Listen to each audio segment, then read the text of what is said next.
Iblis ribuan tahun dia sujud kepada Allah. 5.000 tahun sebelum diusir dari surga. Kenapa diusir oleh Allah? Karena di hatinya sakit. Dia sujud kepada Allah bukan abdiyat, bukan penghambaan kepada Allah, tapi hanya karena takriman wa tasliman, hanya menghormati semata. Tetapi iblis di dalam hatinya tidak ada sedikit pun rasa penghambaan kepada Allah. Padahal ibadahnya 5.000 tahun iblis. Iblis itu yang kemudian dalam beberapa riwayat disebut sebagai Izazil, itu makhluk terbaik pada masa itu. Tapi kenapa kemudian Allah menolaknya? Karena di hatinya tidak ada kelembutan.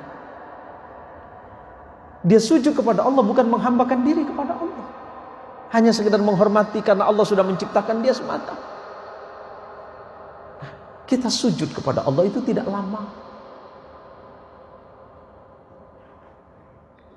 Maka ketika sujud adalah masa yang paling tepat bagi kita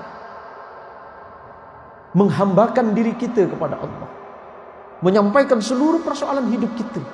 Ya Allah, apa sih dalam hidup saya selama ini? 24 jam perputaran hidup kita, 1 hari 1 malam, dan tak banyak sujud kita kepada Allah. Apakah kita tidak malu itu?